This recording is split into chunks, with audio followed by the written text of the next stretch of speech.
Now, when we talk about viruses, ideally it is one of the kind of particles, yeah, group, which was never included in R.H. Whittaker's five kingdom classification. So, जब हम five kingdom classification का बात करें Whittaker का बेटा, ये there are certain failures or certain shortcomings of this five kingdom classification, of which one of them is that viruses did not find their place in five kingdom classification. Second is that organisms like lichens, viruses, etc., also did not find their place in the five kingdom classification. Third is that one kingdom, बाकी सारे उसने perfectly classify किए, लेकिन एक kingdom था which was kingdom protista. इस kingdom के अंदर हमारे पास autotrophs भी है, heterotrophs भी है, decomposers भी है, cell wall वाले भी है, बिना cell वाले भी है, aquatic है तो उसमें marine, fresh water और सारे water वाले हैं, और टेरेस्ट्रियल लाइफ वाले भी है. तो सारे कैरेक्टरिस्टिक फीचर्स वाले रहते हैं. Even if it is when we are talking के सेल वॉल वाले हैं तो दो एग्जांपल जिनके पास सेल वॉल है, which is diatoms and dinoflagellates. और दोनों के सेल वॉल भी अलग-अलग है. डायटम्स का सिलिका, इसका सेल्यूलोज. तो कहा जाता है कि ये पर्टिकुलर क्लासिफिकेशन जो है ना किंगडम प्रोटिस्टा का, वो इतना ज्यादा अनऑर्गेनाइज्ड है जितना कोई भी और दूसरा नहीं है. So that is one of the drawback और shortcoming of five kingdom classification. ठीक है, so याद रखना five kingdom classification के भी कुछ drawbacks हैं. Talking about viruses, which is one of the drawback, let's try to find out कि ये organisms होते क्या है. जब वायरस का बात करते हैं सबसे पहले these are acellular organism.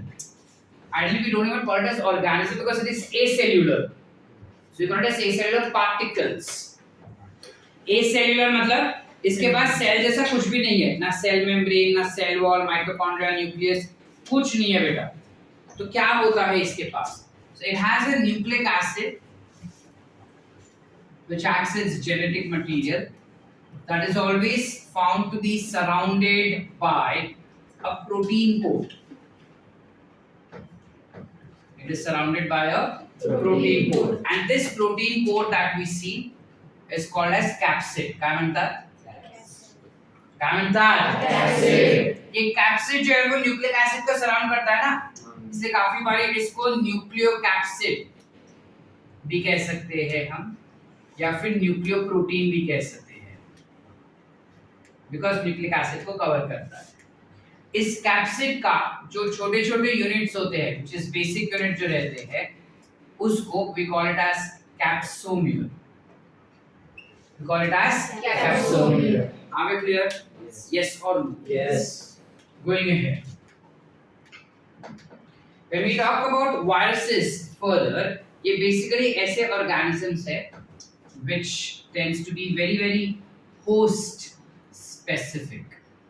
What do we understand by host specific? कभी सुना है कि pigeons को HIV हुआ? कभी नहीं ना? कभी सुना है कि dogs को swine flu हुआ है? नहीं. Meaning, if it's a swine flu which is caused to pigs and humans, it infects pigs and humans only, no other organism. कभी सुना है mango tree को HIV हुआ या swine flu हुआ? So if there are viruses which infect animals, it will infect animals only. If they are infecting plants, they will infect plants only. That is what we mean by they are being host specific. ठीक है? इसके अलावा these are classified to be as obligate parasites. They are obligate parasites. मतलब क्या होगा? Obligate parasites यानी compulsory वो parasite ही होगा. जब इसको मैं होस्ट सेल से बाहर निकालूं ना तो वो इनएक्टिवेट हो जाता है. It is inactive outside host cell. Meaning what, sir? Meaning ideally it does not perform digestion because उसके पास ऐसे कोई ऑर्गेन्स है ही नहीं जिसको डाइजेशन करे, ना वो रेस्पिरेशन करता है. Neither it ingests any food. So there is no ingestion.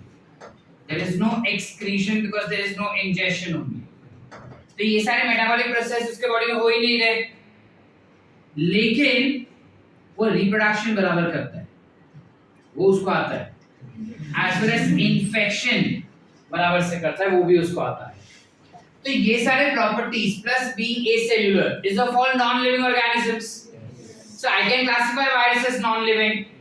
but then it has capability of replicating itself and spreading infection also. So in that case, I can classify it to be as what? So इसलिए ना scientist काफी confuse थे क्या है इसको classify करें living करें या नॉन लिविंग करें लिविंग करें या नॉन लिविंग करें so finally they said that with the characteristic features that they show you can classify them in both living as well as non living but दोनों में कैसे करें so they were in borderline of living and non living are we clear and when they are in borderline you classify them to be as threshold क्या बोलेंगे इसे threshold of life call them to be as threshold of life. So when I say that they are inactive outside the host, meaning they do not replicate outside host. host cell के बाहर अगर उसको निकाल दिया ना तो एक ही काम जो उसका था रिप्रोडक्शन का वो कर नहीं पाता. Are we clear? Yes. So what is obligate? So if I have to explain you what is obligate, we'll go to the basics.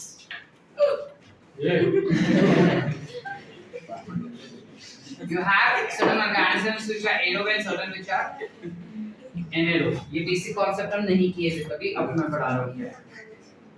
They can be facultative or obligate. Now, when we talk about aerobes, facultative aerobes कौन होंगे? Facultative aerobes ऐसे bacterias होते हैं जो होते anaerobe हैं, but they can behave as aerobe also when you provide oxygen. Whereas facultative anaerobe क्या होंगे? They are aerobe, but they can behave as anaerobe if you do not provide oxygen. Flexible is F facultative, F flexible. दोनों तरफ जा सकते हैं. Obligate parasites क्या होंगे या obligate aerobe क्या होते हैं? Compulsory aerobe. यानी अगर ऑक्सीजन निकाल दिया तो वो मर जाएगा. These are compulsory anaerobe. Meaning अगर उसको ऑक्सीजन दिया तो वो मर जाएगा. वैसे ही जब मैं बोलता हूँ compulsory that is parasite obligate parasite is compulsory parasite यानी अगर इसको होस्ट के बाहर निकाला तो वो मर जाएगा बट अभी लिविंग है ही नहीं तो मर जाएगा कैसे बोल सकते that's why we say that they become inactive outside host cells are we clear yes और no yes now we have also said that these are the ones which are capable of replication and causing infection तो by default हमें उसे मारना तो पड़ेगा but you can not kill by antibiotics. Why, sir? Split it up. Anti mean against. Bio meaning life. Against life. ऐसे chemicals जो life के against बनाए जाते हैं उसे हम क्या कहेंगे? एंटीबायोटिक. अब ये लाइफ तो है नहीं, क्या हो जाएगा बाय डिफॉल्ट? किल नहीं कर पाता है, तो कैसे मारेंगे इसको? So they can be. You cannot kill them, ना? लिविंग का है inactive है so they can be controlled by drugs. With drugs we don't mean drugs. With drugs we mean medicinal drugs. ठीक है. Now when we have said that they are host specific, depending on the host you can classify them further. So you can have animal virus. You can have plant virus and you can have bacterial virus. Are we clear? When we talk about these viruses, very first animal virus का shape क्या होगा? Animal virus का shape is always polyhedral. What do we understand by polyhedral? Any idea? उसका कोई shape नहीं होता. Polymorphic. Plant will be rod shape. Whereas this one will be tadpole shape. What is tadpole? Frog का larva. So ये rod shape का है तो ये कुछ ऐसा दिखाई देता है. Whereas this appears like पानी पीना. वे पानी तो उसको कोई उसको जानबूझ के मजा आ रहा है। कुछ ऐसा होता है। This is how you have your bacterial virus. ठीक है। इसके अलावा जब हम उसकी सिमेट्री का बात करें, you know what is symmetry, right? Yes. When we talk about symmetry, this one will show us radial symmetry. This one will show us helical symmetry, and this will show us bilateral symmetry.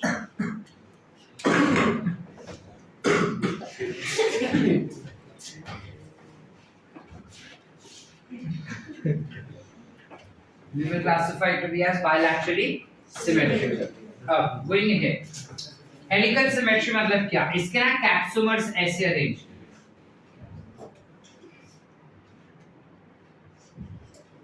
कुछ ऐसे, ठीक है। इसका structure नहीं दिखाया ना मैंने। ऐसे न्यूक्लिक एसिड रहेगा और इसके आसपास ऐसे प्रोटीन का लेयर रहता है। सो ये प्रोटीन का जो लेयर है that becomes what? Capsid, and this becomes nucleic acid. और ये एक एक यूनिट जो है ना उसे हम कहेंगे कैप्सोमर या कैप्सोमियर, व्हाटएवर यू वांट। सो इसके कैप्सोमियर ना कुछ ऐसे अरेंज होते हैं। So when you cut it like this, spring mill, and you see it, that becomes helical symmetry. Talking about its genetic material,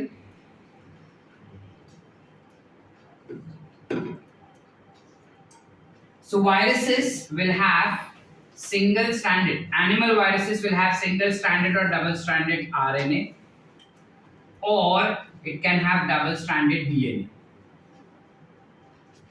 Plant will have single-stranded or double-stranded RNA, whereas this one will have double-stranded DNA. Never will be a scenario where a virus is having both DNA as well as RNA.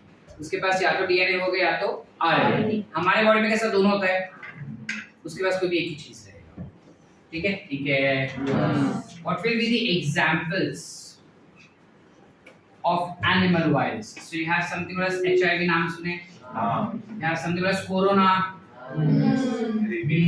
You have something as HSV, herpes simplex virus. नागिन सुना है? सब 40 होता है और बोलते हैं अगर वो राउंड हो गया तो इंसान मर जाएगा। That's this virus. Then you have HPV, human papilloma virus, which causes human tree disease. नाखून वगैरह रहता है ना, वो ट्री के रूट जैसा ग्रो होता है। ठीक है, उनके उंगलियां ट्री के रूट जैसे ग्रो होते हैं। गूगल पे देख लेना इमेज सिर्फ इसी का, you'll get to know how it looks like. ठीक है। हाँ मतलब फालतू फिर उधर रणबीर कपूर का वगैरह देखने लगे। चलो कोई नहीं है, नहीं बतलाना क्या। So when we talk about plant viruses, उसके examples क्या हो जाएंगे? You have cauliflower mosaic virus, you have tobacco mosaic virus, etc. Bacterial virus will have lambda phage, can have M13, etc. Bacterial virus can also be known as bacteriophage. Why do we call it as bacteriophage? It's because it does not infect bacterial cells, but it kills bacterial cells and engulfs it. So it is bacteria is bacteria, phage is engulf.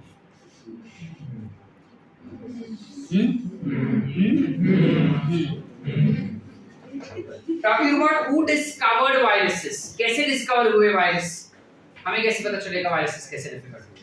एक scientist था जिसका नाम था Dmitri J Ivanovsky. That is D.J. Ivanovsky in the year 1890. Now this D.J. was not D.J. अब इस बंदे ने क्या किया था, एक बार वो ऐसे रास्ते से चल रहा था और उसने टोबैको प्लांट को देखा।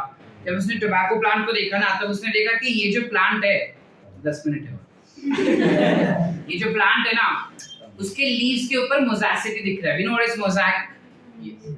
नहीं ना, हम फ्लूइड मोज़ैक जैसे कुछ पढ़े ही नहीं कभी। तब सर ने मोज़ैक का मतलब बताया था। तब बताया था ना सर, तब नहीं थी। What is mosaic? When छोटे-छोटे images combine to form a final image. तो हमने काफी बारी ऐसे पत्तों को देखा रहेगा जो दिखता है ऐसा कि ये टूटा-टूटा सा पत्ता है, ऐसा टूटा-टूटा सा जुड़ा हुआ है या सिलाई मारा हुआ है, ऐसा लीफ दिखता है काफी बार अपने को। That is mosaic disease. That disease occurs because of this viruses. तो तब नहीं पता था ना भाई, 1892 में नहीं पता था ये चीज उसको, तो उसको लगा कि ये डिजीज ना सबसे छोटा बैक्टीरिया कर रहा है, तो उसे जानना था कि क्या कैसे हो रहा है। तो उसने क्या किया, वो टोबैको प्लांट के लीव्स लिए, चटनी बनाया, उसको फिल्टर किया, फिल्टर करने पे ही नीचे उसको लिक्विड मिला। अब जब फिल्टर किया ना तब उसने फिल्टर पेपर रखा और उसके थ्रू उसको पास करवाया। उस फिल्टर पेपर के पोर्स, छेद इतने छोटे थे कि स्मॉलेस्ट बैक्टीरिया भी उससे जा नहीं पा रहा था, जिसका मतलब नीचे जो पानी मिला, जो फिल्ट्रेट मिला, that will be very pure without any bacteria. तो बोला कि अब ये प्योर है, मतलब अब ये इन्फेक्शियस नहीं रहा। उसने उस पानी को लिया और हेल्दी टोबैको पे स्प्रे किया। कुछ दिनों बाद देखो वो हेल्दी टोबैको भी उस पर्टिकुलर डिजीज से शिकार है। बोला भाई ये जो डिजीज हो रहा है ना, इट्स अ मोज़ाइक डिजीज पहली बात तो, and this disease will be caused और is being caused by some organism which is smaller than the smallest bacteria.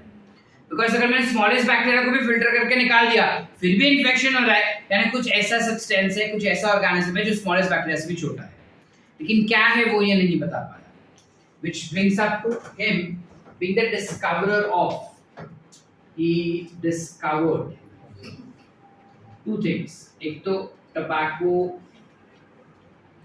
mosaic disease उसने डिस्कवर किया, और दूसरा ही डिस्कवर वायरस। हालांकि तब उसे पता नहीं था कि ये वायरस है। बाद में लेटर ऑन एक साइंटिस्ट था जिसका नाम था M.W. मिचेल, स्पेलिंग देख लेना। इन द ईयर 1898 उसने इस पर्टिकुलर फ्लूइड, जो नीचे फ्लूइड था ना जो इन्फेक्शियस था, उस फ्लूइड को उसने नाम दिया कंटेजियम विवम फ्लूइडम। संस्कृत का फैन है।